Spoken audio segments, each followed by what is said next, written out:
Estamos de volta com Impressões. Hoje nosso entrevistado é o presidente da Fundação de Apoio à Pesquisa do Estado da Paraíba, FAPESC, Cláudio Furtado. Nós falamos no bloco anterior um pouco sobre como a aplicação do conhecimento, da pesquisa, ela pode mudar a vida das pessoas. E o Estado tem alguns programas voltados para isso, por exemplo, o Tecnova, né? Tem essa vocação primordial. Sim, a ideia do Tecnova é justamente essa, é você pegar as inovações tecnológicas dentro das pequenas e microempresas, ou seja, qual a inovação que você vai ter de um novo produto, de um novo processo dentro de uma pequena empresa, pequena e média empresa, que você ajuda ela com um recurso de subvenção. Foi investido no último edital 13,5 milhões, certo? Em 29 empresas de diversas áreas. Por exemplo, tem novos fármacos, software para a economia de eletricidade, a questão de produção de energia com ecocarvão, entendeu? Desde que você use um manejo da caatinga em uma produção mais sustentável. Então foi dado recurso em parceria com a FINEP, de recurso de até R$600 mil para a empresa desenvolver essa ideia, esse novo produto, e com isso dá uma maior competitividade dessas empresas no cenário nacional e internacional, né? Você está empoderando as nossas pequenas e microempresas, que são grande parte das empresas do Estado. Essas empresas que investem na inovação tecnológica, elas têm maior risco, maior risco de dar errado, ou há também uma probabilidade delas darem mais certo do que as empresas convencionais? As empresas de base tecnológica, elas, como toda empresa, elas têm uma possibilidade de risco, certo? Mas ela termina sendo uma empresa, quando ela passa da fase de risco, ou seja, Paraíba também tem uma coisa que é diferente dos outros estados. A gente tem uma taxa de mortalidade de empresa menor do que as dos outros estados. A mortalidade dessas empresas de base tecnológicas é menor do que das empresas usuais. Porque geralmente elas vão oferecer produtos que já vão entrar num determinado nicho, certo?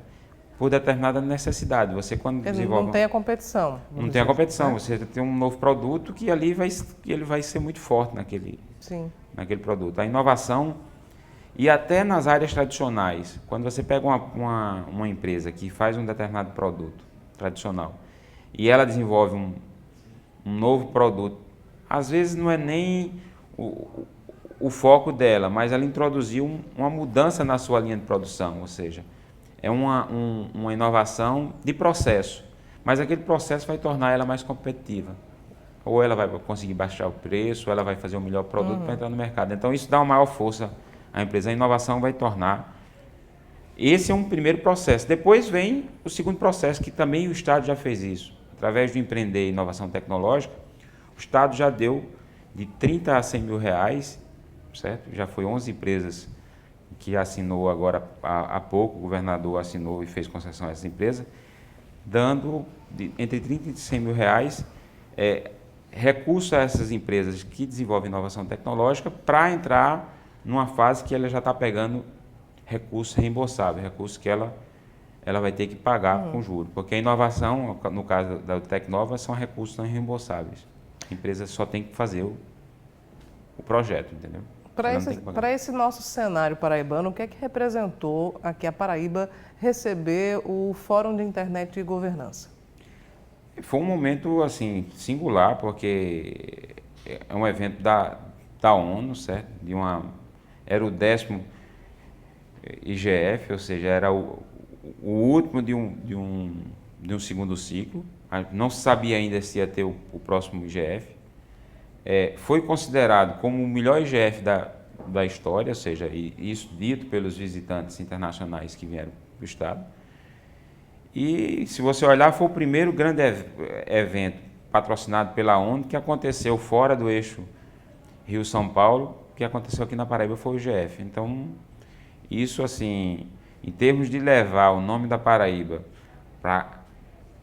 tanto para o cenário internacional, de trazer uma visibilidade para o Estado no cenário internacional de sede ao IGF e também colocar a Paraíba na rota de grandes eventos, certo? Desse segmento. Desse segmento, certo? A Paraíba passa a aparecer na rota de grandes eventos acadêmicos e técnico-científicos, que é um evento que traz um tipo de público que é bem interessante, porque ele termina comprando muito mais e gastando mais, ou seja, isso existe estudos, do que um turista normal.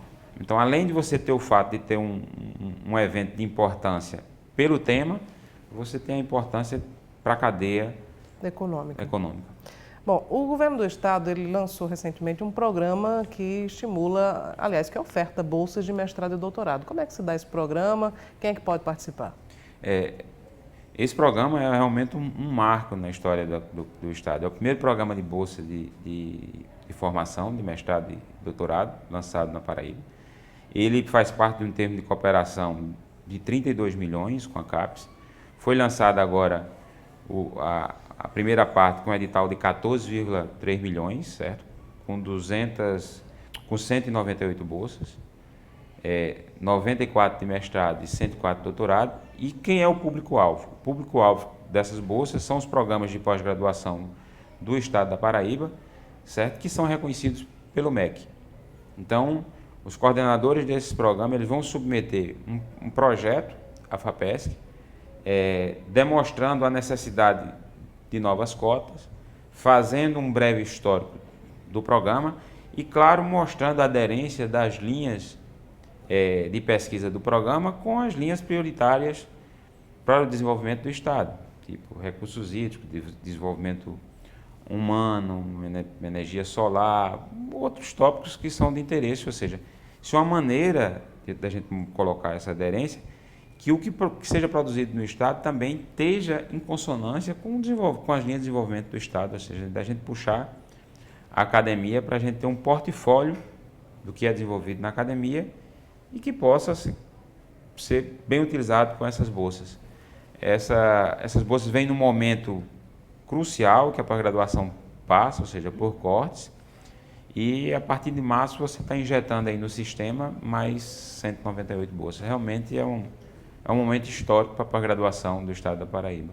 Doutor Cláudio, nós estamos chegando ao fim do programa. Eu queria abordar dois assuntos relacionados à física. O primeiro deles é uma frase que o senhor disse aqui quando nós estávamos conversando em off, que eu queria compartilhar com os nossos telespectadores. O senhor disse que o físico é um animal que ele sobreviveria em qualquer ambiente. Por quê? Ele é acostumado assim, a trabalhar na diversidade. Primeiro, ele tem que resolver problemas, certo? Você é treinado para resolver problemas. Então, você vai fazer um apanhado de um determinado local do que está acontecendo, você vai fazer um levantamento e dependendo das condições iniciais, você vai começar a fazer previsões, certo? Baseado em determinadas leis do que vai acontecer e do que pode acontecer. Então, isso é usado em várias áreas. Vou lhe dar o exemplo, por exemplo, em economia. Hoje tem pessoas da física que trabalham em economia fazendo o quê? Fazendo modelos, por exemplo, para ver avaliação de preço de empresa. Determinados bancos contratam físicos, por quê? Porque você pega dados da empresa, por exemplo, na bolsa, dados da própria empresa e você faz simulações computacionais, certo? Evoluindo no tempo, de como aquela empresa, com aqueles determinados parâmetros, ela vai evoluir. Sim. E com isso você precifica aquele preço. Ou seja, tem gente que resolveu deixar a academia e está nesse setor e está ganhando bastante dinheiro, até quem está na academia. E em outros setores mesmo, na forma de gestão de recursos humanos, de treinamento de equipe, de como você consolidar equipes para enfrentar diversidades, tratar diversos problemas, focar na resolução de problemas, isso ajuda.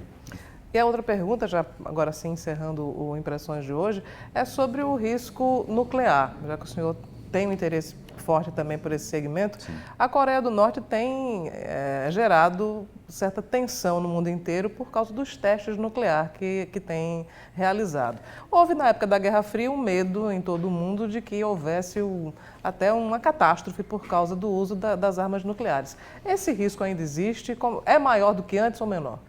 Hoje o risco é menor. Claro, assim, que você tem que colocar aí o fator humano. Numa questão de uma guerra, você deliberadamente você está usando um artefato para causar um dano. Mas no caso das tecnologias nucleares para geração de imagem, de geração de energia, para aplicações, hoje você tem aplicações nucleares de radioisótopo na medicina que são essenciais, certo? Então, tem que desmistificar um pouco essa questão que o uso de tecnologias nucleares... Só pode ser para o mal. Só pode ser para o mal, até porque, por exemplo, num momento que você tem problema de falta de energia, você tem que olhar numa matriz energética tudo que possa ser utilizado, desde a energia solar, certo? Até a energia nuclear. É tanto que, assim... Isso é uma opinião pessoal, eu acho que nós temos que pensar assim em uso de energia nuclear que na nossa... Na Paraíba? Na Paraíba, no Brasil, até como uma questão de backup. Hoje você tem, se você olhar, por exemplo, o acidente que aconteceu em Fukushima, certo? Você teve um maremoto, você teve e você conseguiu isolar um reator de um dano daquele tamanho, certo? Você não conseguiria fazer isso como quando aconteceu, por exemplo, em Chernobyl, lá atrás. Hoje você tem um controle muito grande e você tem uso da energia nuclear e de tecnologias nucleares que são essenciais. Essenciais até, por exemplo, para a agricultura, para a conservação, por exemplo.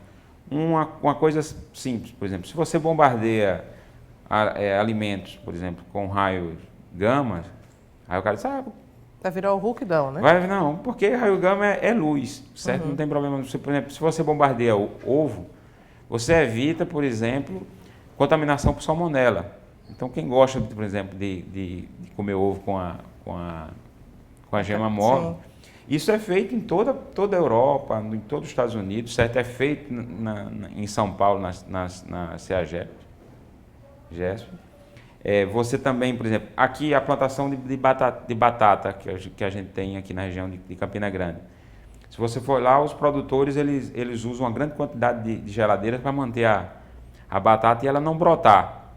Se você faz bombardeamento por raios gama, simplesmente você faz com que a batata ela não brote e passe mais tempo. Então você pode vender para uma maior distância e utilizar. E isso não traz dano nenhum à saúde. Porque era a mesma coisa de eu pegar uma lanterna, só com uma lanterna com a luz mais forte, certo? E jogar em cima da batata. Então a gente tem que desmistificar e fazer um debate aberto, certo? Sobre a questão da energia nuclear. De toda forma, mesmo existindo os usos para o bem, são muitos, são múltiplos, mas existe também um risco do uso por um governante que não é democrático e que, enfim, por diversas vezes tem levado temor à comunidade mundial. O senhor pensa dessa forma também ou não? Assim, você tem que ter cuidado também com essas avaliações por causa também do uso político que se tem da energia nuclear. Às vezes você tem vários países que hoje têm controle de energia nuclear para fins não pacíficos, certo? Sim. E alguns deles nunca foram questionados. Nunca houve um questionamento quando Israel chegou a produzir. Porque Israel é aliado dos Estados Unidos, né? Então assim, é uma questão de geopolítica, certo? Quando o Paquistão e a Índia chegaram ao controle, houve uma certa reação, mas a questão da Coreia do Norte e da Coreia do Sul é porque existe, desde dos anos 50, a questão da divisão das Coreias, existe toda uma luta política por aquela região. Ou seja, tem que ver, assim, não existe também, por parte das nações, uma política de vamos acabar, então, que todos os países não façam o uso, vamos dizer assim, dessas tecnologias para uso armamentício. Ok. Professor, muito obrigada pela sua presença aqui, por todas essas informações ao programa Impressões. Obrigado, foi um prazer estar aqui e estou à disposição de vocês. Muito obrigado. Bom, o Impressões de hoje vai ficando por aqui, agradecendo mais uma vez pela sua audiência. Nós voltamos na próxima semana.